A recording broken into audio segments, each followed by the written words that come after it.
get started. So my name is Amna Akbar. I'm a professor at Ohio State University. This is the Decarcerating the Welfare State panel. So incredibly grateful that all of you showed up this afternoon after lunch. I want to thank Sanjay, Raul, Karini, and Harvard Law School's LPD project for bringing us all together in this profoundly important space. This really integral conversation. One of the things that's so exciting to be in this space is not simply that it's a space for left critique, but a space that recognizes the necessary power of social militancy and organizing in order to achieve any of the kinds of changes that people today have been talking about.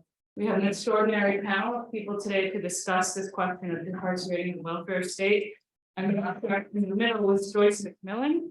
Joyce McMillan is a thought leader, advocate, activist, community organizer, educator, and the founder and executive director of JMacforFamilies, Just Making a Change. Her mission is to remove systemic barriers in communities of color by bringing awareness to the racial disparities in systems where people of color are disproportionately affected. Joyce believes the conversation about systemic oppression must happen on all levels consistently before meaningful change can occur. Joyce's ultimate goal is to abolish systems of harm, especially the family policing system, also known as the child welfare system, while creating concrete community services. Niaki Evans, to my immediate left, is a freelance writer and editor based in New York City. Her writing on Black politics, social movements, and culture have appeared in Teen Vogue, Hammer and Hope, Slate, The Hill, Education Post, and elsewhere. From 2001 to 2002, she served as an inaugural Black Voices in the Public Sphere Fellow at Boston Review. Her first career was as an education advocate and researcher at the National Women's Law Center, where she worked to end the criminalization of Black students in school. And then all the way to the left, Leon Smith is the executive director of Citizens for Juvenile Justice, a statewide nonprofit organization that works to reform and reimagine juvenile justice since 1994. A 1995 grad of Ohio Wesleyan in Delaware, Ohio, and a 1999 grad of New England School of Law in Boston, Leon has worked as an attorney and advocate for young people of color since 2001. He started his career as a juvenile court public defender before starting his own law practice devoted to juvenile and criminal court advocacy in the Massachusetts Juvenile District and Superior Courts. He's advocated on youth justice issues nationally at the Vera Institute and on state and municipal level, both in Massachusetts and Connecticut, successfully advocating for legislative and policy changes that hold youth serving systems more accountable, reduce the harm of system involvement, and prevent young people from unnecessarily entering the legal system. So we're going to try to do something a little bit more dialogic in this panel. I'm going to do a little bit of framing for this conversation, and then we're going to basically explore 4 sets of questions, with each person on the panel speaking for about 5 minutes in response to each of those questions. And during that time, each of the panelists are kind of eager to have as much of a conversation with one another as possible, as well as with all of you in the room. So we'll allow for some time for them to respond and build on one another before we open it up to the room. So as you all know, prison abolitionists organizing and riot rebelling on the streets in the United States has brought a sense of crisis to the state and its reliance on the carceral apparatus. There's longstanding prison abolitionists organizing in this country, but there have been significant peace in the last several years. You can think about the 2020 George Floyd protests and the call to defund the police. You can think right now about Atlanta and the battle against Cop City. And of course, there are battles all over the country to close jails and detention centers in cities all over. There's a few things to notice about these frames and these campaigns that are directly relevant to this conversation. One is that often in these campaigns and in these demands, there's a kind of putting of punishment versus care, whether that care is provided by the collective or the state, as we're framed within abolitionist organizing. So you hear things like divestment of policing, invest in communities, counselors, not cops, defund the police, fund communities. And the growing recognition at the same time that the prison industrial complex, with critical resistance defined decades ago as prison, police, and surveillance, and the institutions that produce and enshrine it, is much broader than just prison and police. It is, as our panelists know very well, institutions commonly associated with care, child welfare, family policing, social work, and schools. The question of what is care and how do we provide it, harp as we are through these same systems of expropriation, exploitation, and domination that we oppose. How do we be together when we live in this hyper-individualistic burning planet where our military, prisons, police, our world historic forces that are also emitting great carbon emissions? And as it happens in waves of struggle, the struggle grows and it changes the terrain on which we're operating. And so just as movements and communities are asking us to take apart public safety, we're also here to take apart the concept of care. Is it possible for the state to provide care? There's a long-standing area of concern for progressives and the left to demand greater social welfare function of the state. But what if the state as we know it, and these panels will teach us, is entangled with punitive surveillance and punishment? Then what? How do we rethink and contest the concept of care itself? How does looking at these systems, organizing against them, change our view of the institutions that stand in direct opposition to freedom and our understanding of the struggle required to undo them? I couldn't imagine a better set of panelists to engage with us on these questions today. So with that, I'm going to turn it over to them. Okay, so the first question is to ask each of the panelists to tell us a little bit about your work and what that work teaches us about the so-called carceral state and how it functions, and what the racial, gendered, and economic footprint of the institutions, of these institutions are. So for the first question, we're going to start with Joyce, and we're going to go to Nia and then Leon. Good afternoon, everyone. So I'm going to start off talking about my personal experience when I first learned that these systems don't help and that help is not help because you call it help if it does not help.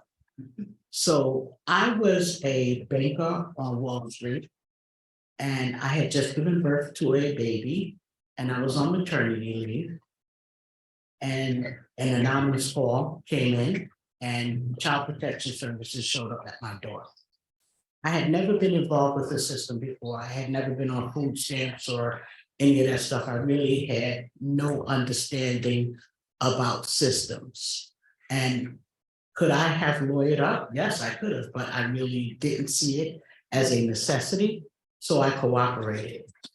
And I thought Child Protection Services, right? Like everyone wants to protect children, even myself. And I thought they're going to come in, they're going to see that my children are well cared for, and they're going to leave.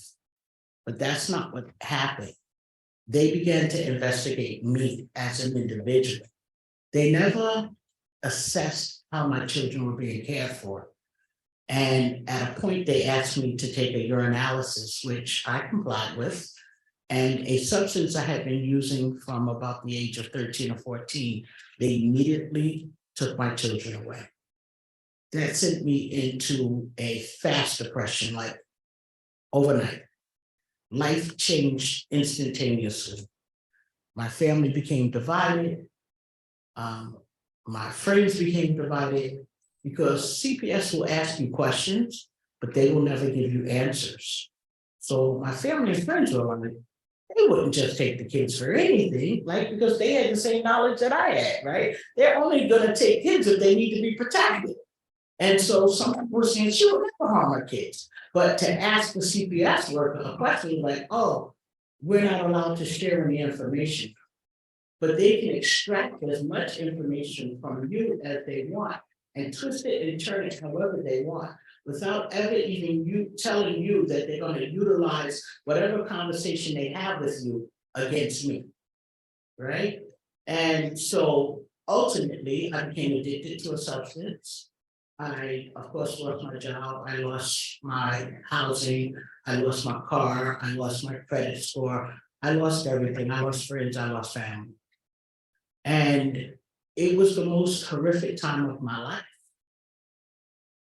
How did a system come into my life that claimed to help, that completely destroyed me? That was my first question to who the system is and how it operates. But then years later, I've rebuilt my life, and CPS, it seems like once they come into your life, they continue to come in. So I'll give you this real quickly before we move to the next person, and then I'll follow up when my time comes around again, right? But leave you on a little cliffhanger. Look at the two systems, the child welfare system, as they like to call it, and the industrial complex of prison.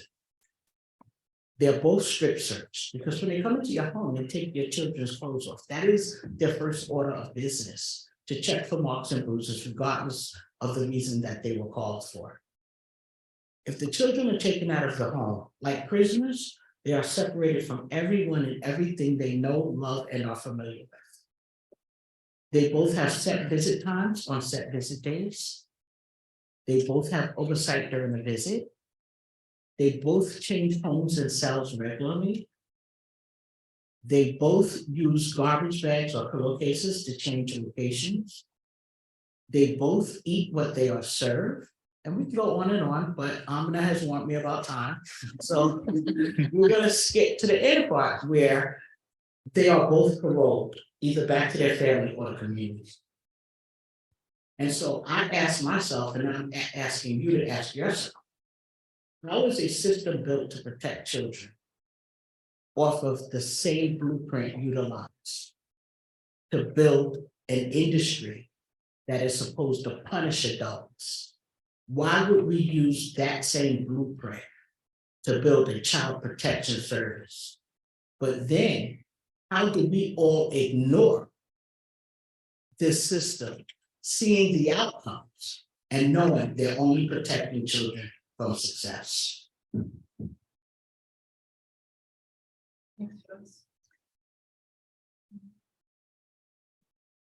I don't know how I'm gonna follow that up. But thank you, Joyce. I'm really glad to be here, everyone. My name is Nia Evans.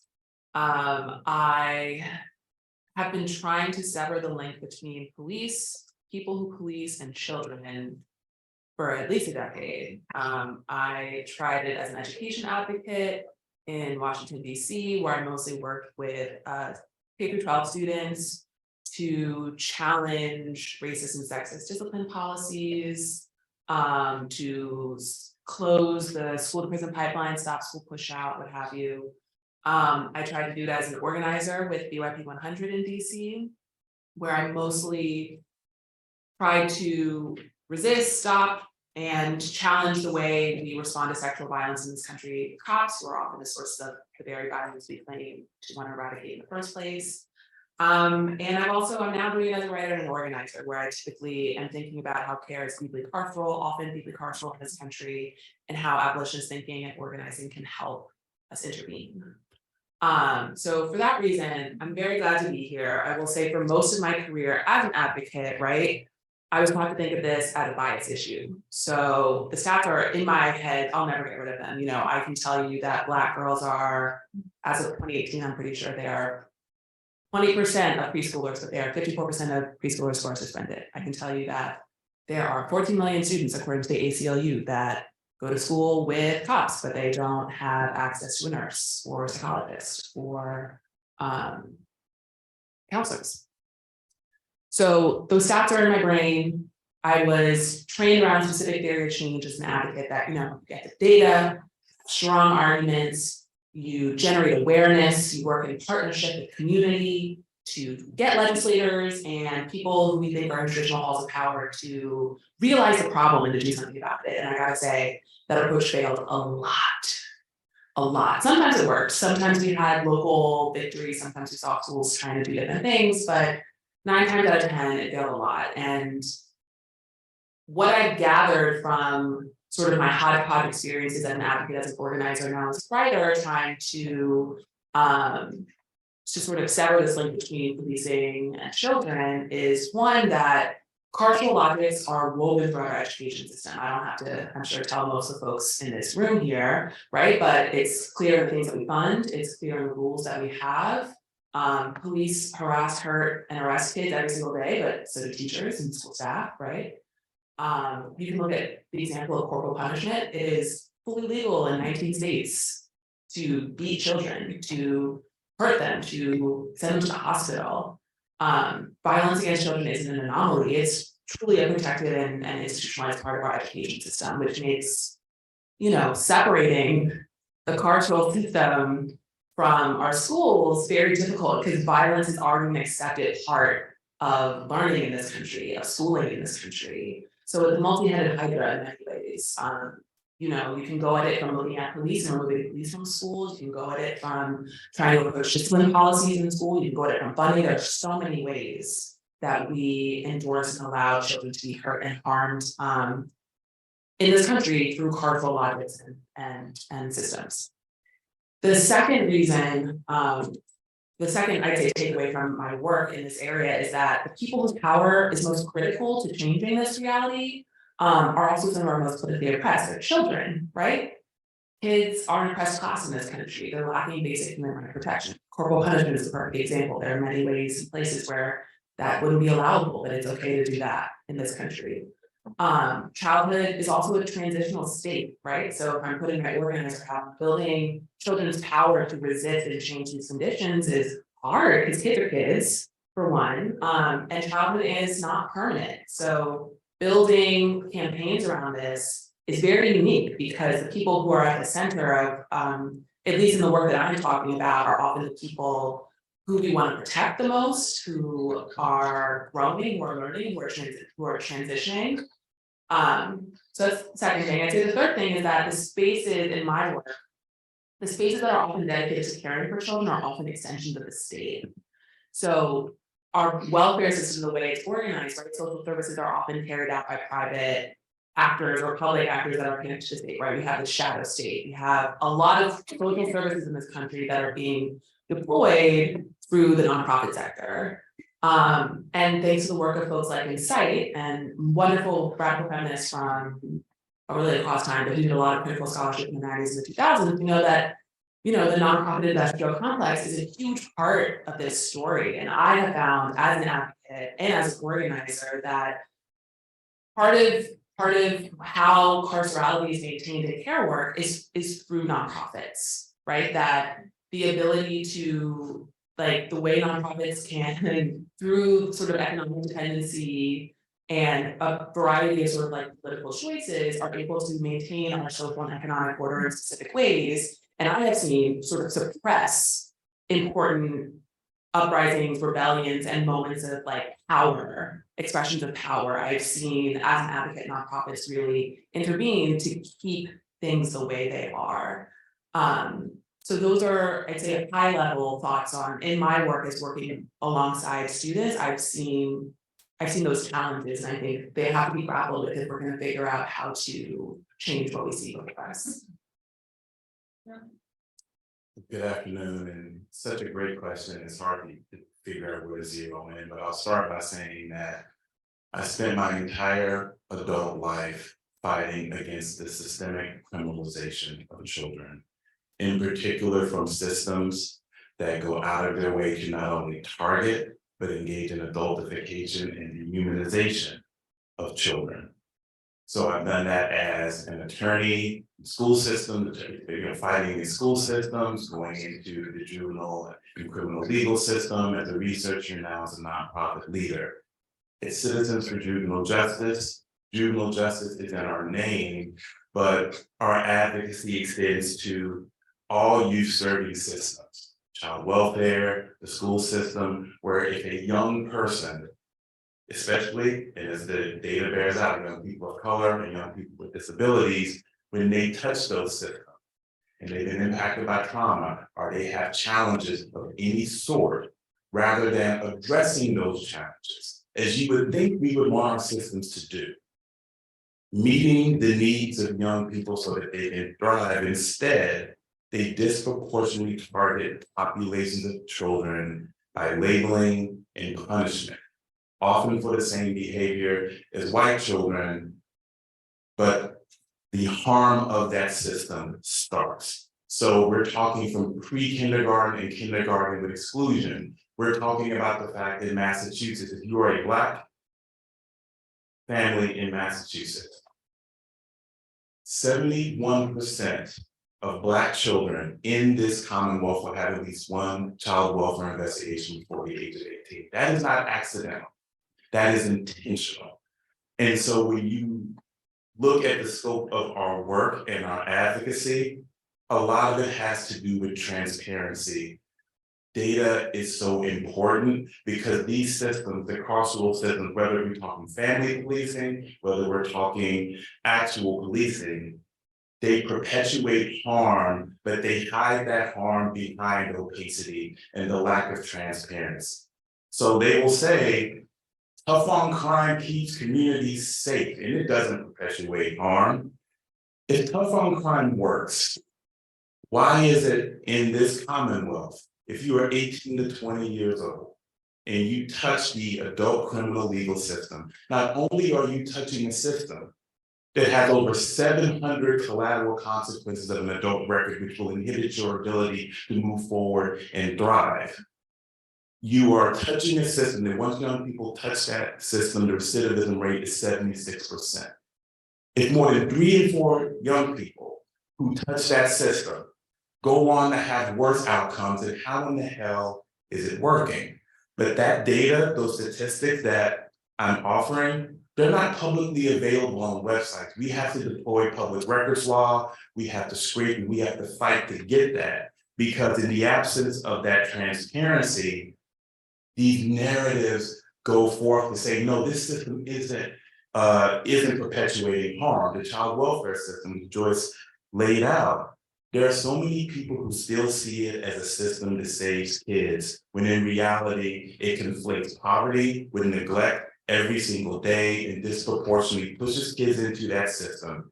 A system in Massachusetts was ranked 50th in outcomes, which skyrockets everything from school discipline to truancy to dropout. And yet, because they fight to keep that data out of the public eye, they're able to just use narratives to say nothing whatsoever to see here. So if I had to really summarize our work, it's ensuring that there's transparency to show the true harm of these systems, the true racial and ethnic disparities at every single decision point. You start at school discipline, you go into the worst outcomes for child welfare kids, you go from arrest, arraignment, indictment, and opening up youthful offender or adult charges to incarceration.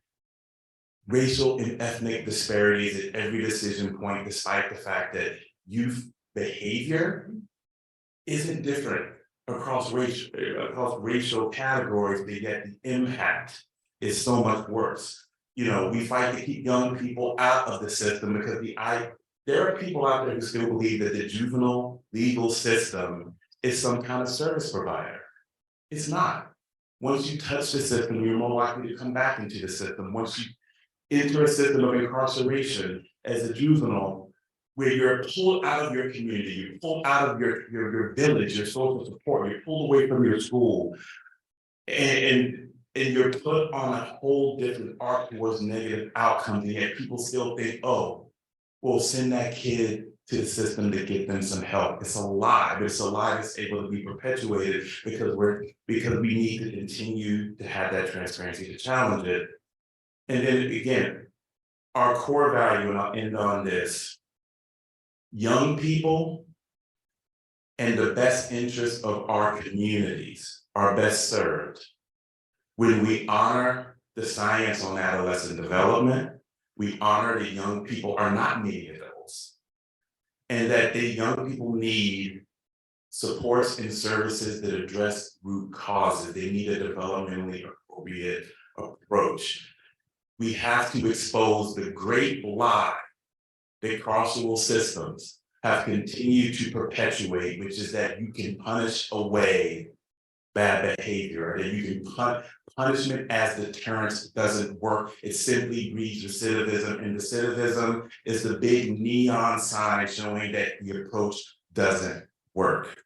But when you join that with the blatant racism in the system, then you see how that system, you see why when you push back on these systems, the response that you get, and I know I get it in my inbox, is absolute rage, because you're exposing the lie in the system which has worked to continuously churn young people of color into the carceral system, into worse outcomes, and really long-term impact, even when you look economically. Again, when you give young people a record, which then impacts their ability in the future to earn a living, impacts the ability of young people coming from poverty to great multi-generational poverty. You can see how the carceral system, if unchecked, just continues to perpetuate the same harm disproportionately to communities of color. Thanks, Nan. So before we move on to the next question, I feel like I will have failed as a moderator if the audience doesn't hear a little bit about JMacforFamilies, because the organization you run, Joyce, is really at the forefront of organizing against family policing across the country.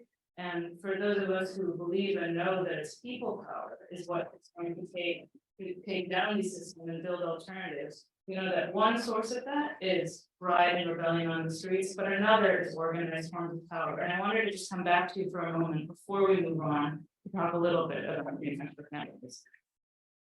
So I started JMacforFamilies when I was terminated from my employment.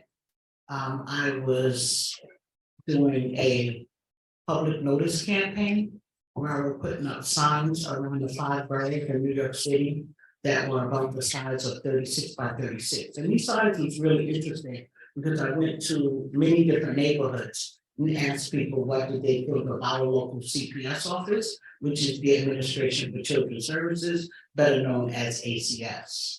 And in white neighborhoods, they had no clue who I was speaking about. It was like, Administration for Children's Services, when you talk about who are they call ACS, I don't know.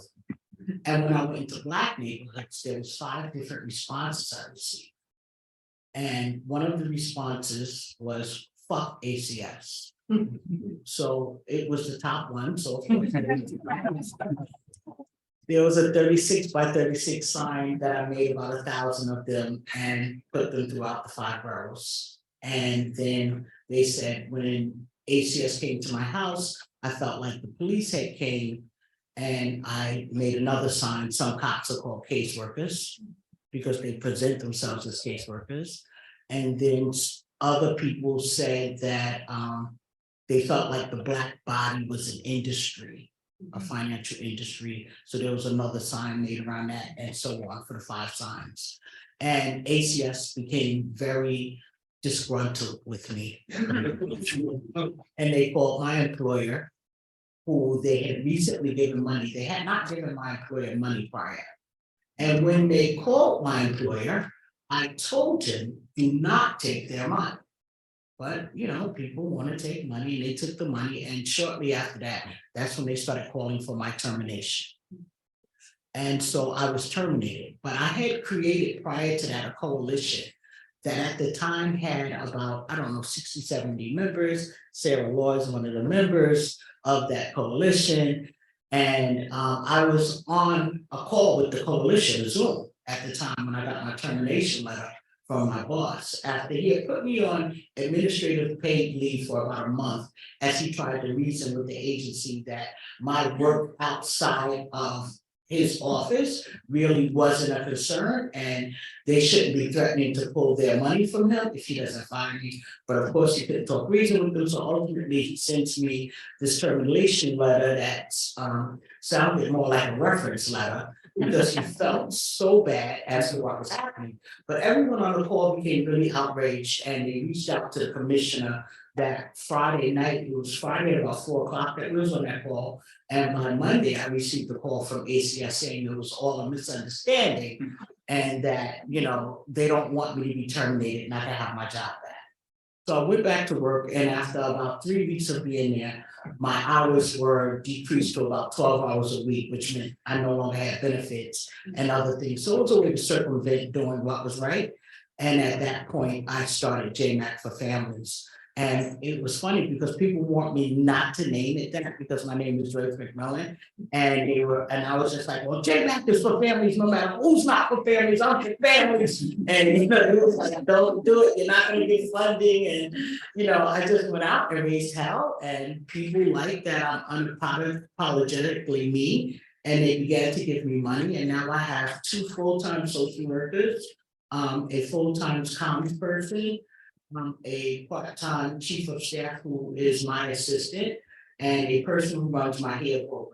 But the point of JMacforFamilies is to organize families to push back because they keep saying they're helping and they tell people that they're helping, but unless you've been involved with them, you really don't know that they're not helping. Like that drug test they gave me, some people say, what was the drug in your system, Joyce? And I say it really doesn't matter, because if they were really helping, they would have gotten me help to deal with it. If they felt that it was a problem, it had not been a problem in my life since the age of 14. Even though I did drop out of school in the 8th grade, I went back, I got my GED, and I was gainfully employed, and I worked my way up to achieve all of the different things I was achieving in life.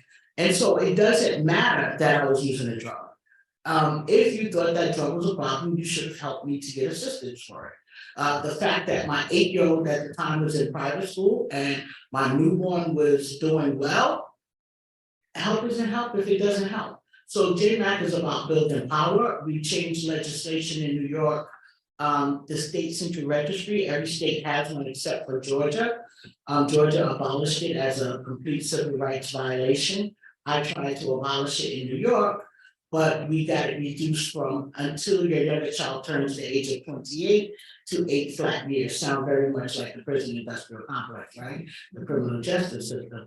And that's how they parallel. But the thing about this state central registry is CPS only has to knock on your door. And it is at the discretion of that case manager who knocks on your door as to whether or not you will go on this registry. And when Leon spoke about recidivism, it brought me to this, because when we talk about recidivism, we got to look at the practices that are put in place that creates the recidivism. So if most families are coming into contact with the CPS system because of reasons related to poverty, they keep screaming abuse, but 87% of children in the foster system across the United States are there for reasons related to neglect, which is mostly disproportionately lack, poverty, that they're conflating to be neglect. And that's not by accident, that is purposeful. I have in my possession, not today, but a letter from Walter Mondale back when he was the vice president for Jimmy Carter, where he warned them not to change character to include mandated reporting, because what we see today is what he proposed then would happen. Poverty would be conflated as neglect, and Black people would be disproportionately impacted by this. But it's all of this, none of this stuff is an accident. So every time I get my chance, I'm going to lead you more into the story of how we got here, why we're here, and what we can do differently. And one of the things that we can do is each of you can take responsibility for the work that you do and tell your employer, this is not what I signed up for, right? I actually signed up to help. So overburdening you with cases and all of the things that they do that you know, right? I don't know, I don't do their job. But you know there are systemic things that happen that makes it difficult for you to do your job. You have to challenge those systemic things, because it's not about changing some of the systemic problems, it's about changing all of them. And we all recognize different problems within systems, so we all have a responsibility to work towards changing them. Thanks, Joyce. So, you know, I'm departing a little bit from the script because I'm just realizing, hearing all of you, like just how much we have to learn from your work and your organizing. So I wanted to slow down, stick with where the kind of conversation started. I was doing a classic academic thing, like trying to cram too much into source space. So I wanted to ask you to give you all a chance to the extent that you want to kind of focus in on the second part of the question, which is you all talked to different extents about kind of the race, gender, and political economy story here, but I wanted to give you just a little bit of time to the extent that you wanted to address that more directly. In these systems that you navigate, that you contest, that you work alongside people contesting, that you contested yourselves, like what do you see as like the race, gender, and political economy of these systems? Is there anything that you want to kind of add to our discussion in that sense? So what I would say is when you look at, it's important to look at the impact on race, gender, sexual orientation, gender identity, and all its intersections, and not silo it a way to look at it as part of a broader pattern. When we start targeting, and you look at Walter Gilliam's research from the University of Connecticut, which showed in preschool, teachers' eyes follow Black children in ways they don't follow white children. And then when those exclusions, both the ones that are reported to the state and the ones that are hidden because they call a mom and say, come and get your kid, or we're calling DCF, how that makes a child feel, how that begins to break down child's self-esteem from the very beginning, how we engage in racially driven family separation, which is really what the child welfare system is, which then takes young people and increases trauma. When you look at young people who've been in the child welfare system, you see levels of trauma and PTSD similar to those people who have been involved in the military. That, and to continue to perpetuate that system despite that, knowing the racial implications of it, that's a part of it. And then that child gets into middle school, and now you have police officers in schools, which is a policy decision. It is a budgetary decision, and it is intentional. When you look and you see things like restorative practices, when you see the importance of infusing schools, I hate the term trauma informed, so I'm gonna say healing, because I don't want you informed, I want you to take that information and use it towards healing. So we could invest our budgetary funding in healing-centered schools that address needs, but instead we put police in them who have no clue how to interact with young people with disabilities, and often carry the same biases from the street into the school. And so now suddenly you're pushing young people into court, and then you're pushing them closer to incarceration. And then all of a sudden, during the period where you're now they're 17, they're 18, and they're transitioning into adulthood, and now we have the implications of an adult record. Now we have the high rates of recidivism. We understand that school to prison pipeline increases dropout, which is going to then inhibit their economic ability to move forward. From 4 all the way through 20, disproportionately targeting children of color and poor children, it's all part of a continuous pathway, which is why it's so important when we engage in this advocacy. And that's why it's our approach at CFJJ to say, we're birthed in mid-20s. We're not just going to say we're here on this segment or this segment. We're trying to blow up the systemic criminalization of youth throughout the entire continuum. And we have to look at it as a continuum that starts here, targeting the 4-year-old, and it ends up with the 18 or 19-year-old. Instead of beginning to acquire those building blocks that are necessary, think about what it takes to become an adult with a firm foothold and moving on to a successful life. You need to finish your education. Well, we've been pushing you out since you were 4 and 5 years old. You need to be able to get that first job. Well, when you have a juvenile court record or involvement, you're not getting hired. You never get the job in order to move to a career, which prevents you from getting to financial stability, which then increases the likelihood that you'll continue to, as my grandmother used to say, do life 2 to 3 years at a time. That's the intended outcome, but it starts here, and we have to map that entire system and blow it up at all those decision points. I would say we should look at the money and who benefits from the system. Because it's not the people who they're going to help. Right? So for me, the data is the outcome. You say you send people to prison to rehabilitate them, but then they come home and you know they're not rehabilitated. You know they are double charged, triple charged with trauma, and then you isolate them from the workforce, creating the recidivism. This is not by accident. We like to call systems pipelines to things. But when I look at the family policing system that many people refer to as a child welfare system, I see that as the center system. And I see that as the center system because you won't find a substance abuse program interacting with a daycare center and asking them to check a parent's urine or do these things or report anything that may look like the person is utilizing a substance. But you will find the family policing system interacting with the healthcare system from the womb on. Black families and poor families are under surveillance. Because CPS has told doctors that you have to stop and frisk a birthing person's bodily fluids so we can make a determination if this person is allowed to be a parent to their child or not. They will interact with the child care system, right? Again, utilizing the word care, child care system, but are we really caring for a child when we push them into a system that we know has horrible outcomes?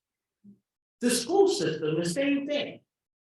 Housing, landlords weaponizing the child protection system against someone so they can more easily gentrify, or because you're annoyance, you're an annoyance to them because they won't fix the property where you're living and you keep making complaints. Whatever it is, in housing, they weaponize CPS. Mental health, also weaponized. You can't go to your therapist and share with them whatever you need to share to find resolve because that person is also a mandated reporter and it all leads back to the child welfare system. When I think of this, it makes me think of me liking fresh orange juice in the morning. So every morning I have my fresh orange juice when I'm at home and I don't like pulp. So I strain it and re-strain it. And no matter how many times I strain it, there's still pulp in it, right? But at some point, it's tolerable to drink. And that's what systems do to Black, brown, and poor people. They strain us from birth, from the hospital setting, to the child care center, to the school system, to the therapist if we need one, to where we live in our housing, to if we choose to utilize a substance, and all the shit that they've done to make us fucking crazy, now they blame us for being crazy. They blame us for being different and responding different because we're tired. Because it's a lot of weight to carry your entire life, where you have to look over your shoulder in a way that other people will never understand. And I'll give you an example. I had an event in Soho in October of 2022.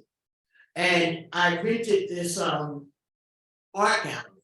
And there's no place to park in Soho. But I'm like, this is a white neighborhood. They're not gonna bother me. And I was correct. I had the event for 7 days. And it took like 3 days to prepare the space. So for 10 days, I double parked in Soho. Full day.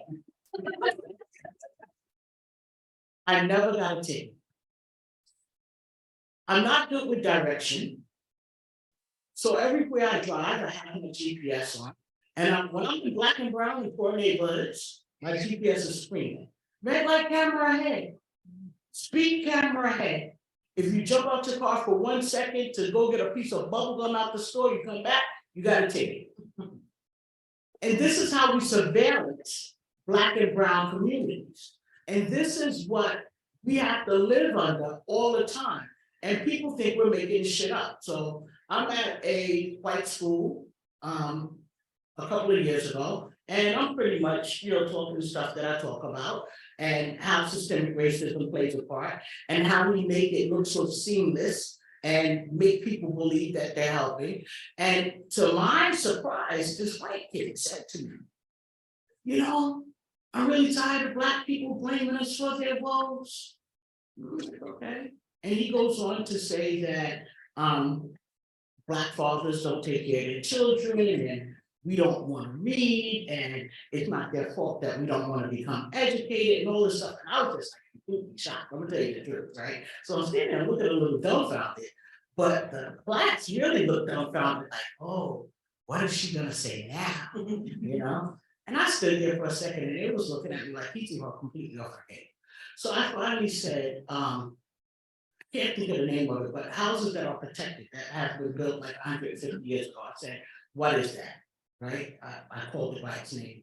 And everyone's just looking at me like, yeah, she's lost it now because we were talking about this and now she's talking about these houses that was built so many years ago. And I was just like entertaining.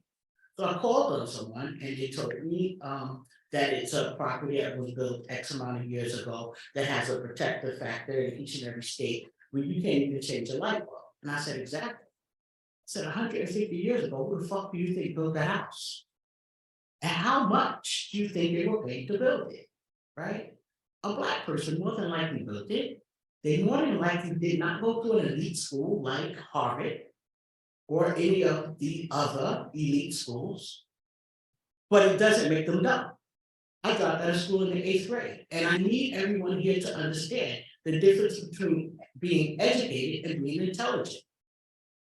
We are intelligent people, but systemically, we have been blocked out of being able to achieve certain things through these processes, right?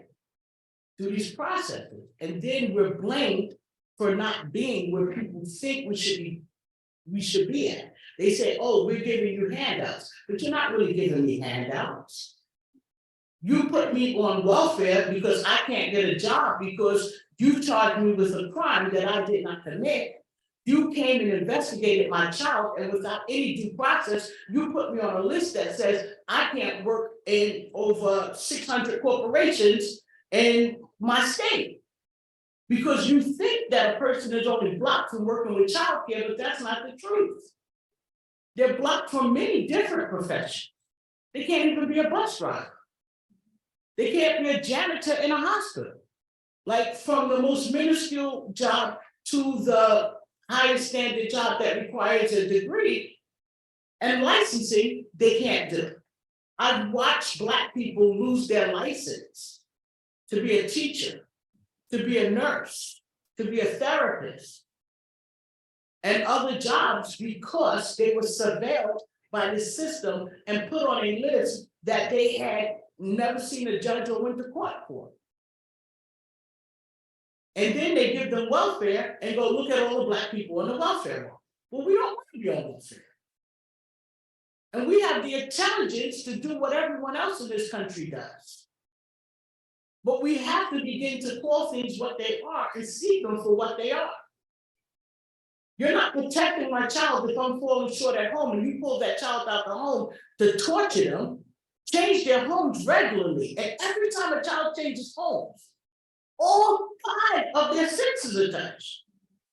The things they see in that home, the things they hear in that home, the things they smell in that home, the things they taste in that home, the things they feel in that home. Imagine every time you came home, you came to a home that your wife or your husband or whoever lived with you had painted a different color. And they had rearranged the furniture. The bathroom was not in the same location. The rooms was different. How do you process that? And you're an adult, and this is what they do to kids that under the guise of caring for them. That's not care. And then you pay someone to assist you in torturing these children and their families.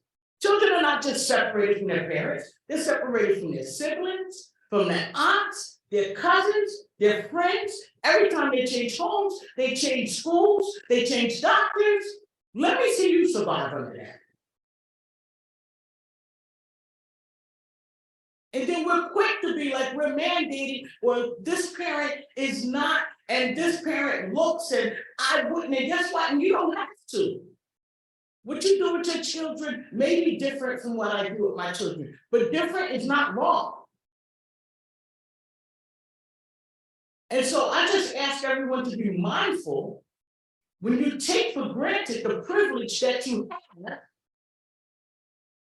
to understand that the blame we are placing on people for being where they are, what part that we play in contributing to that when we voted for people who put these pieces of legislation in, and when we vote for people who won't help to change them. We are all responsible. If I can just quickly touch on 2 things that Joyce said, just to cement it. what she mentioned about that instability and the impact on young people, we have the second worst rate of placement instability in America, right here in Massachusetts. So often we visit the idea of Massachusetts exceptionalism, or, oh, that may be a problem somewhere, but you're amazed. No, we are doing that here. And then the second piece, she talked about the impact on the ability to get a job. This is why when people in very nice suits come and say, we're looking at Black economic development. And then I asked them, well, what part of that work are you doing on criminal justice reform? And then they look confused. In that moment of confusion, I can no longer take you seriously, because if you don't see how the juvenile and criminal legal system puts a millstone around the neck of a young person trying to achieve a career and achieve a higher economic status for themselves, then you're not really meaningfully engaging in Black economic empowerment and development. Those two are inextricably linked in this society. And it's bullshit anyway, they play it. I'm gonna tell you the truth, so. A couple of weeks ago, a couple of months now, maybe about 3 months ago. A white lady calls me up, I'm not gonna say her name, some of you may know her, and she says. She says, Joyce. There's somebody been said that there's about $10 million designated to go to Black neighborhoods. And we want your input. I'm like, all you want is my input? So she's like, oh yeah, I'm working with this other really nice white lady that he also contacted. And so we've been doing some work for the last 6 months and we want to run it past you. Only run it past me? So when they start telling me what they were building out for my community, I completely fucking lost it. Because it wasn't only on the assemblyman who I called up and gave him the business too, right? But it wasn't only on him. It was on them to say, I am not the appropriate person for you to designate this job to. Right? What do I know about what the Black community needs? And then it turned into a big fight, because she kept saying that we needed mental health. And I was like, we all need mental health. Like Leon said, it's not just to one group of people, right? These people are people across the board. We all do the same shit. It's just that someone held accountable in a way that pushes us down and doesn't support us. And so this whole mental health thing was driving me completely insane. And I felt like I only need mental health because white people scare me. I really felt like that. And I do feel like that. Because I know that many white people in this room would feel very uncomfortable if they were in certain Black neighborhoods at a certain time and didn't see a police car, right? They would feel uncomfortable. And I feel the same way because white people sometimes misconstrue our actions or our tone. They tone police do, right? We're police in all kinds of ways. And then I'm the angry Black woman and the police may get called, they may not want to hear from me. We see these videos every day. So yes, I am fucking scared of you. Because I don't know which white person sees me just as a person being myself and which white person sees me as a threat, right? You don't come with a sign on your chest that tells you. So I'm afraid of you for the most part. But saying that, I'm saying to her, why do we need mental health more than you? Let's look at the history of this country. I hate how this country controls everything to the point where they even tell us we cannot have critical race theory, right? How many people have heard they're banning critical race theory in places? That's like banning critical housing theory, right? Because what is critical housing theory or what is critical race theory? It's critical thinking. So now this country has gotten to the point so much where they're controlling people. They're saying, you're not allowed to think critically. Because if we think critically, we'll think about who really caused who the pain here. And who really has a reason to be afraid. So we go into this discussion, and I need it, I'm tight, right? Because she wants a bunch of mental health facilities throughout Black communities with this $10 million. And I'm like, well, what do you have in your community? Oh, we don't have mental health facilities. I know, but you have a fucking yoga class. That's mental health, right? get a yoga studio? Can we get some other art studio? Can we get other things for us to engage with, to have downtime, to clear our head, to feel like we had a break, to feel like we're engaging in something positive? Why does it have to be a facility with white coats? So it's quite frustrating to me, looking at how that system, the child welfare system, partners with all of these places, and the ultimate thing for us is always the separation of our family through one mechanism or another, a mental health facility, and welfare. This is your tax money. If you want to live in a society that's more peaceful, less disruptive, more happy, then we have to not give handouts to people for them to be better, but not take my kids and pay someone else to not even care for them. Create the outcomes that you create, and everyone's acting like this shit ain't happening. Mandated reporters are still calling every day and reporting families, knowing the outcome. But as soon as you see me do something, you want to call. But no one's saying this is not going to help. Because they banned critical race theory. That's why. I want to give Mia an opportunity to weigh in here, and then we have only about half an hour left, and I want to make sure that we have some time to talk about the campaigns and the work that you're doing against these systems before we close. So just to kind of, because like the title, Decarcerating welfare, and I think that's part of what we're here to kind of talk about. But yeah, I want to give you time to respond to this question about what you think of as like the race, gender, economic footprint of the systems that you work with contesting. I was gonna try to tie it into thinking about campaigns because I think it's a big question. I will be honest and say that the word political economy still intimidates me. That before I came to this conference, I was like, I think I know what this means. Let me do some reading and some research. And since I've been here, I've also been doing some reading and some research, right? But you know, in thinking about the care versus carceral, right? So like the call for care versus cops, and you know, it's been trained. Sometimes it's counseling, right? Like counseling, not cops, care, not cops. And I think there's been an interesting development over the last 3 years where we're starting to understand sort of these things as economic issues, right? So if we're thinking about politics and economy, I think that, you know, I came up in a time where we were talking about the criminalization of mostly Black youth as a bias issue, as a little bit as a power issue. And when economic arguments came in, it was mostly devoid of a political principle. So, right, like a lot of the arguments you hear around why we shouldn't have, like, right, it's cheaper to invest in, it's cheaper to invest in kindergarten than it is to have all these cops. It's cheaper. It's a better bang for your buck to have social workers versus top, right? Like there was certainly in the 2000s and still today, like a belief that sort of talking about like the economic inefficiency of policing and prisons and criminalization is like going to work, but it's not because that's not the point, right? Like the economic inefficiency is not the point, and we've seen over time that arguing against these systems on solely economic terms is not going to work, right? Like the system will find ways to be efficient in maintaining the political and social and economic order that we have, like.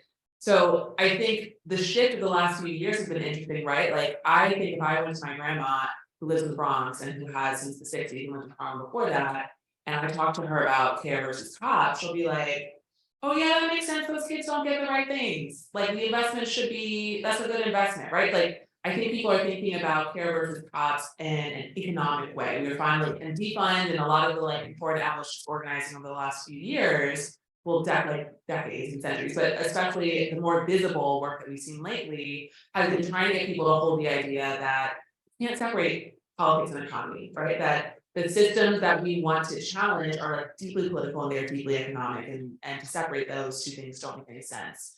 And in DC, which is truly, I'd say, more of my political home than New York, in DC, there was this sort of like magical moment between 2015 and 2020 where there was a lot of important organizing between like young Black feminists and students that I got to be a part of, and I got to see sort of the development of this care versus cop campaign work before 2020 hit, and there was sort of like a mass like acceptance of that frame.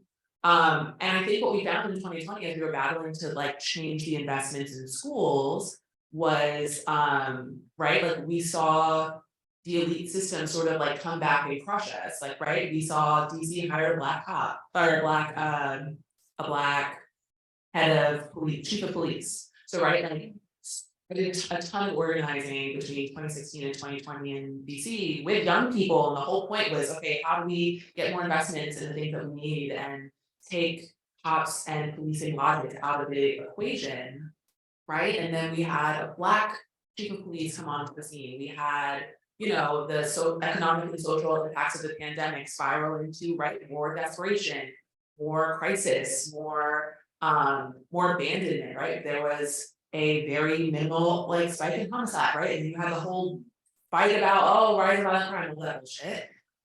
So in DC right now, right, there has been young people have been organizing around this care versus cops demand, and it's really sort of like not manifested, right? The state reorganized itself to be able to crush it. There's now all this panic about so-called crime, and there's the right figurehead leading policing, and a really strong relationship between the head of the school system and the head of police in DC, to the point that care versus cops is not actually, it hasn't gotten where it needed to go.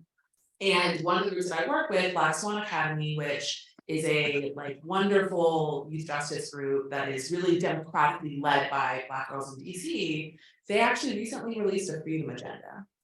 And I think it's an incredible example of I think care versus cops is an important framework, but I also think it has its limits. And I think what I've seen in DC, I also want to see nationally, right? Like I want to know what a freedom agenda looks like for kids in this country. What does it mean to free kids from political and economic repression?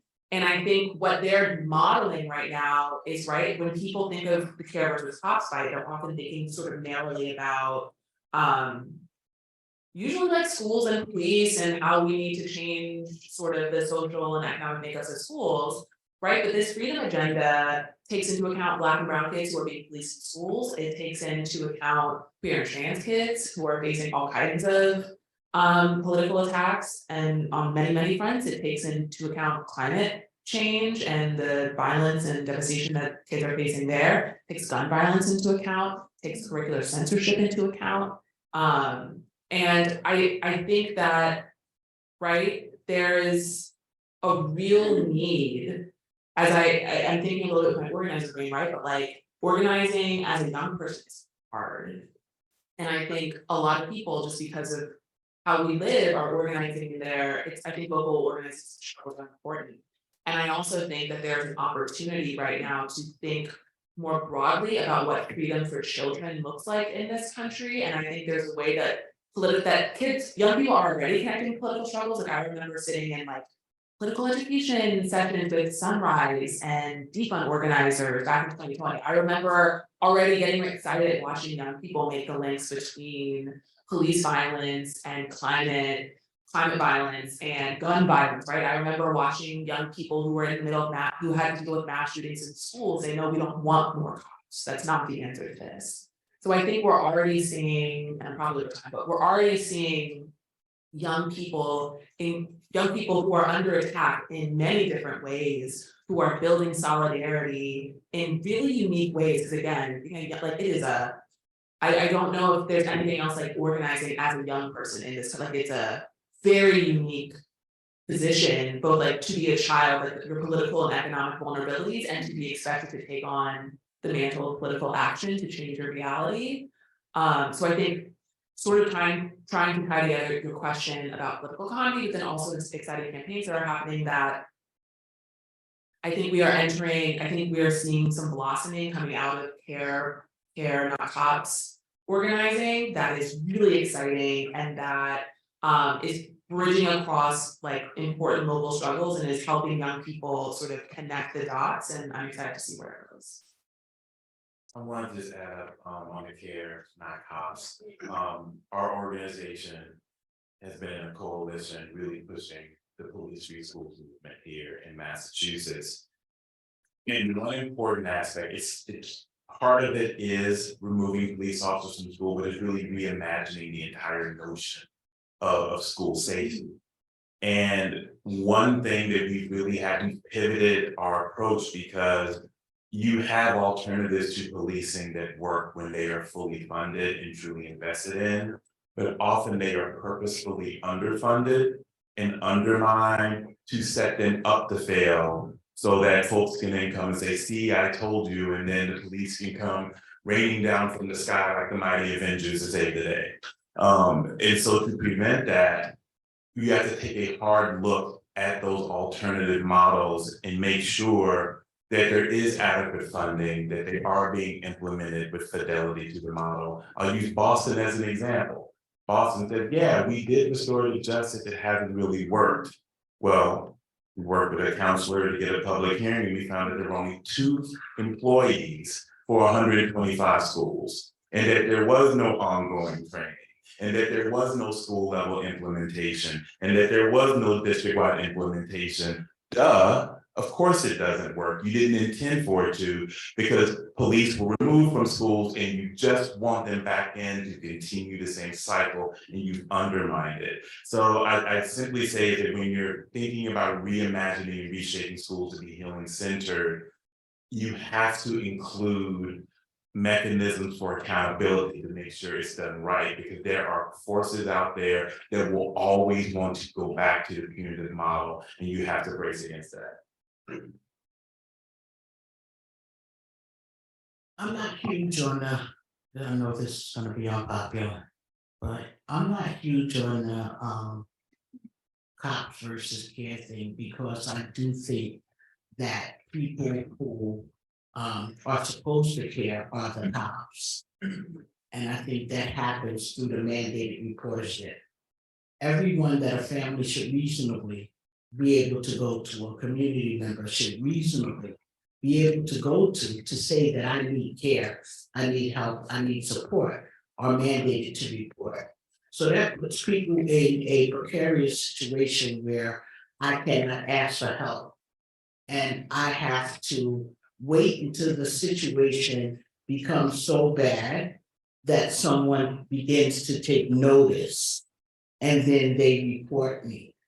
But even at the point where a mandated reporter takes notice that there may be a concern, the question then rises to, is it the level of which we should be reporting to an agency that we know does not help? So as an example, if you're a teacher at school and you notice that every day this kid is eating 2 lunches, he's stuffing stuff in his pockets, you may make the assumption, reasonable assumption probably, that there's either no food at home, right? But you call child protection services instead of having a conversation with mom saying, here's where there's a church, a pantry, or whatever you can get food for. You call a service that's gonna surveillance, punish, not bring food, possibly separate and torture the child as they change homes, as the parent tries to figure out, how do I get the kid back? Changing who they are. Change does not require new funding. The money is already here. We just have to spend it differently. We have to say we are no longer going to pay a foster parent to take care of a child because the home is lacking something, and we're instead going to utilize that money to strengthen the family. A paper was written by an attorney from NYU, Anna Arendt, shortly after the pandemic, or right as the pandemic was kind of happening. Anna Arendt is also part of my coalition, Planned Parent Legislative Action Network. And Anna's paper was to describe what happened during the pandemic with families. It was called the unintentional abolition of the child welfare system. And it was unintentional because these mandated reporters were not seeing children and or their families. The commissioner at the time, David Ansel, and I would just say he was a complete asshole. He was the one who got me fired, right? He was saying, making news reports and calling press conferences saying, oh my God, when the pandemic is over, we're gonna find children dead in closets. And we're gonna find these malnourished children. And it's just gonna be a whole new pandemic. Because mandated reporters are not seeing children, so they can't keep them safe, as if his system keeps children safe, right? But what happened when this paper came out, it pointed out that children fared better. Parents were at home. They were able to have time with their children, something that a lot of poor families lack because parents are working second jobs and doing other odd jobs and stuff that keep them away from home. They don't have the ability to take time off from work for their children's little programs and things like that. So the family was mentally and emotionally more happy. Then there was this cash infusion that put people in a financial position on top of what they already had to have the things they needed. And then there was, for those people who were receiving public benefits, they increased their food stamps, knowing that they were going to be home throughout the day, so more food would be consumed in the home environment. And it was the opposite of everything that David Ansel had claimed would happen. So if that worked during that time, why are we not continuing that? Because that is not what systems are designed for. I want to go back to the beginning when I talked about the parallels between the two systems. We also like to use this lazy language and say that is a pipeline. It is not a pipeline. What I laid out to you is a prerequisite. It is a purposeful training because the outcomes for these children are prison. That's the outcome. The majority of children who spend time in foster care go to prison. So if I treat you like a prisoner, well, telling people who are unsuspecting that I'm caring for you and I'm preparing you to be strip searched like a prisoner, to have your mind disorientated with all these different changes, to be absent of their support system, and everything else that they do, that is not a pipeline. A pipeline to me insinuates accidental. It is purposeful. It is a prerequisite. Call it as such. We all pay into our taxes. We all have something to say about how that money is spent. But quickly, I want to say, I had a fellowship with Law for Black Lives a couple of years ago. And what we talked about that year at Law for Black Lives was divesting in systems and investing in communities. And it's really that simple. It's not a hard stretch. So after that conference, after that year fellowship, I decided to focus all my work on shrinking the system. Right before that fellowship, I had changed the state central registry in New York to be from when your youngest child turns the age of 28 to 8 flat years. We also raised it from some credible evidence to a preponderance of evidence. Imagine there's a system out there that was operating without a preponderance of evidence, less than the legal standard. Some credible evidence. You calling and saying I did it, credible. You calling and saying I did it, credible. So now I'm moving towards Miranda rights, and you wouldn't believe that's a common sense piece of legislation, right? Families should know their rights when CPS agents knock on their door. They should know they can lawyer up. They should know that the Fourth Amendment protects them from government officials entering their home without some type of court order or warrant. And they should be able to execute that right. But what happens when families do know their rights? The police are called, and it's always a bad situation when we call the police in to a black, brown, or poor neighborhood for someone and make claims like there's a child inside that's injured. And the pushback, when I first started pushing for Miranda rights, was, oh, again, the bullshit, right? Children are gonna be in danger, parents don't let us see how the kids are, but it's a lie. Everything they tell you is a lie, and it's so frustrating. It's a lie because when someone calls to make a report, I don't know if any of you ever have, but I'm gonna tell you how it goes. They call the states into registry or whatever state there is, and they say, I have a concern about the McMillan family. And then they tell them what the concern is. But before they speak to a live operator, a recording comes on saying, if this is an emergency, please hang up and call 911. The person who we're trusting to make a report about a family is bypassing that and saying, no, I'm gonna speak to an operator, it's not an emergency. An operator comes on, takes all of the information, question after question after question after question, does not deem it to be an emergency. CPS shows up to 48 hours later, sometimes at 3 a.m. in the morning. You don't want to let them in, your kid's asleep. You're not gonna wake them up to strip search them for this clown person that's calling himself a case manager, right? What do? They call the police. What they should be doing is going to court at that point and following the law. ProPublica did an article for us a couple of weeks back, maybe 2 months ago or something, that said in New York City alone, not New York State, New York City alone, ACS entered 56,000 homes in 1 year's time. I'm gonna say it again, 56,000 homes in 1 year's time. And less than 200 times did they have a court order. And they don't want to pass Miranda rights. That's not by accident. It's not because children are not going to be safe. It's because you don't think that Black, brown, and poor communities should be able to exercise their rights, and you don't see us as human beings that are deserving of peace and fucking joy.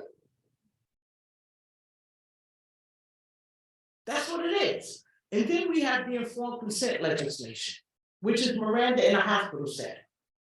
Because why are you stopping and frisking a prenatal person or a postpartum person for drug use when there's nothing wrong with the baby, where you would need to know there's no medical emergency? Why are you testing for a substance for the sole purpose of referring that family to child protection services when you as a doctor have a responsibility to have a treatment plan for something that is a disorder?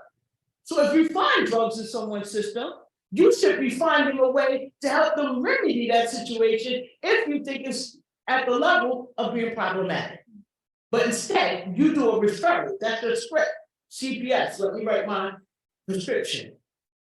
And CPS doesn't have a drug treatment program, and they can't help with that. So I'm pushing informed consent to make sure that doctors have real conversations with their patients before they drug test them, and that they have a medical reason to do so.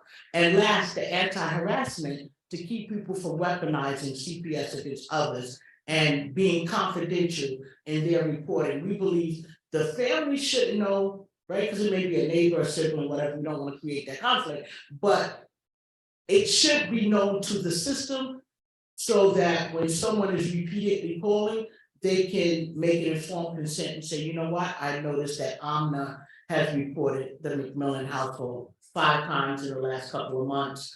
This is probably a harassing call. We didn't find any of the things that Amna called about before, and proceed with caution. But that's not what's happening, because it's all designed to create chaos. It's all designed to squander the money, your tax money. It's all designed to keep Black and brown communities under this veil of harm, and keep us contained, keep us afraid, keep us unable to live in the same way that other people can just be free. I have to be conscious when I go into a store. I have to be conscious to levels that you would never even think about when I'm driving in certain communities. It's just, it's not a life that I would change, but it's definitely an experience I want to share. Don't take your situation for granted and leave people to fuck alone, especially Black people. Please stop fucking with us. We just want to live. We're really not there on you. Thanks, Joyce. We don't have very much time left, but I want to end in maybe a somewhat untraditional way. I understand. Okay.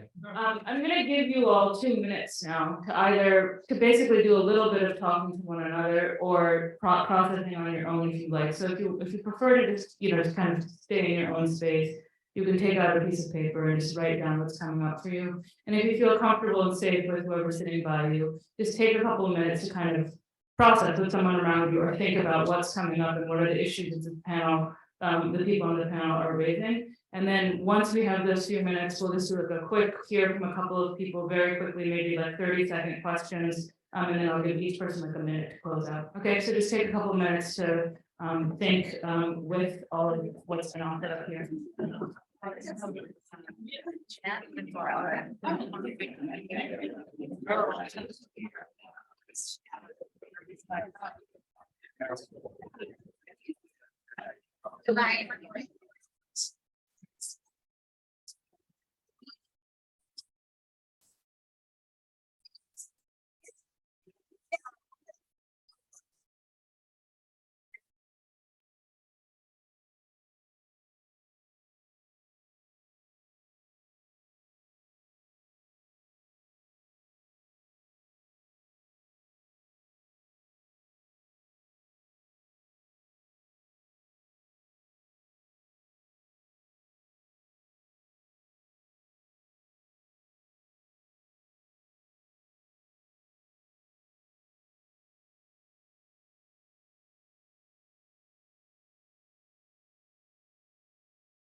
You could continue it after we wrap. As you all know, we only have a couple of minutes left. So depending on how brief each person is, we'll collect a couple of questions and then, like I said, give each panelist a minute to just give some closing remarks. So again, with a reminder, we don't have much time, so this is not an invitation to do a huge talk back, but we'll all be up here afterwards. But just pose any questions or immediate reactions. Does anyone like to share anything quickly? Yes. So we were talking, and one of the things that I wanted to ask, thank you for all of that. One of the things that we wanted to get your reaction at is how this is connected to deeper perception of Black people and poor people's parenting and mothering, and how we think you know, Black women should be mothers or not, and how that goes to reproduction justice more generally, jobs and everything that has to do with that, and just like the connection between all that. Okay, thank you. Anyone else? In the back. Yeah, thank you so much. First of all, this was wonderful. So I was thinking a lot about Palestine, because I think Joyce, you actually mentioned, I think you were alluding to the need for some type of community centers where folks can gather for art or yoga or whatever it is. And I recently went to Palestine for spring break, and we saw firsthand how in indigenous communities, they were trying to bar these folks from creating any type of community center where folks can gather for leisure. So in Naqab, which is the south of Israel or 48, they wouldn't allow for any type of community building. So I feel like there's a similarity here. Thank you. One more person. Thanks all for being brief. Anyone else? Final comments or questions? Yeah. We can hear from both of you. Go ahead. We had just come from a panel of thinking about the political economy, and also thank you, this is incredibly powerful. We had just come from a panel about the political economy of labor, of the labor struggle. And one of the topics of discussion was compensation for care work. And we we're just reflecting on the deep irony that actually we do have a system for compensating care, but it is not care that's provided in the home. It's only when children are removed from the home and then under the supervision of the state, and then we actually do have a system for compensating that care, and we recognize that, and just the sort of deep irony and irony is not the right word. I have to jump in. But even though you have that system doesn't work because we're what happens to the kids. So even though they're spending money, really the only thing you're doing is funding the industry of family separation because the children are not being helped. Yeah. Okay, last comment. Thanks again. I was really interested in the comment about nonprofits frequently intervening to keep things the way they are. I currently work at a nonprofit that does supportive housing in New York City. Most of our money is public funds from the city and state. Some of it's from business improvement districts. So like companies, private interests pull their money to do homeless outreach in their areas. And so I was just sort of thinking about how do they intervene to keep things the way they are because they are just an extension in essence of the state or of those private interests, or is there something else going on that's different than if they were just agents directly in the communities?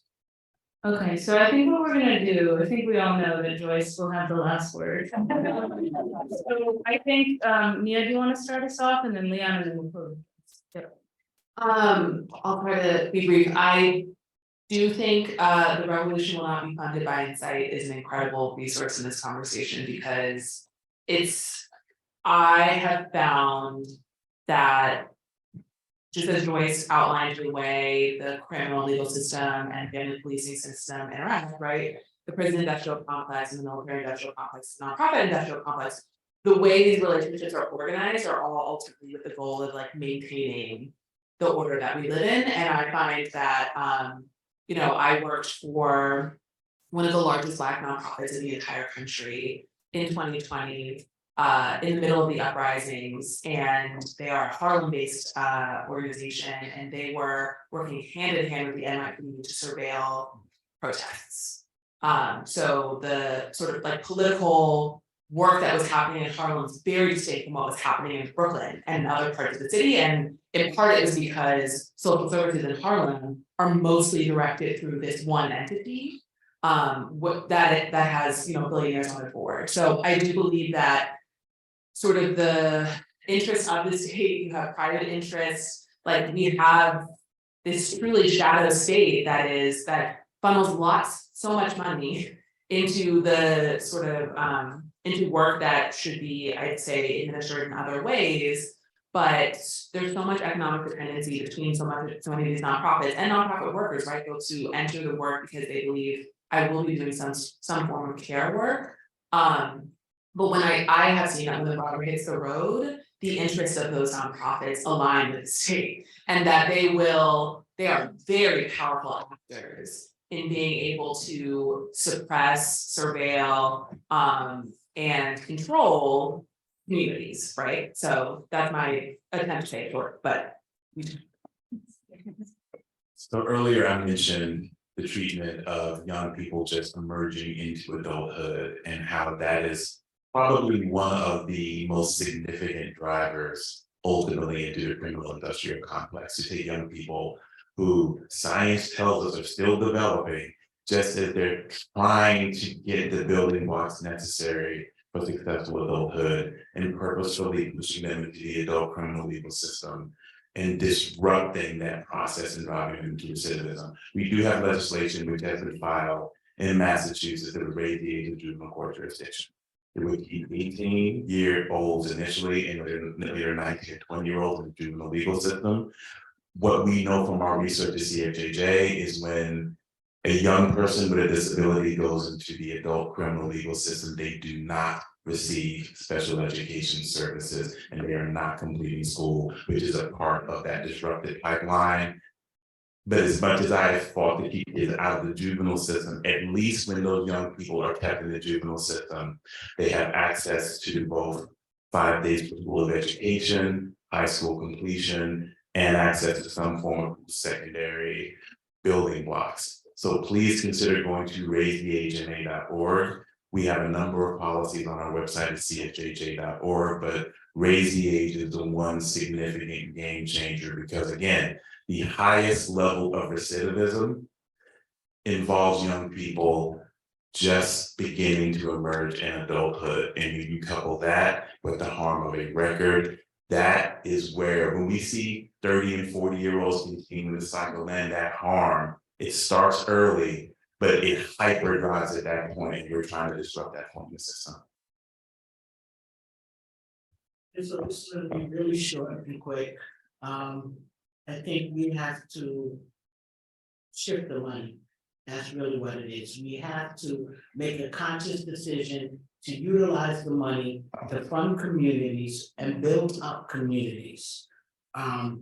Remember that mandated reporters are care people, supposedly. They're mostly coming from professions of care. So I think care and cops are synonymous, and we have to detangle that. And I think non-for-profits with good intentions being led by white folk are a disaster. Because like the lady who called me, you don't know what we need in our community. So you should not be driving, you should be supporting. And last but not least, if they work for a system and they tell you something, know that it's a lie, right? I believe nothing they say, it's like nothing. Politicians do, liars, they just all lie. And whatever they tell you to do the fucking opposite. You'll all be winning.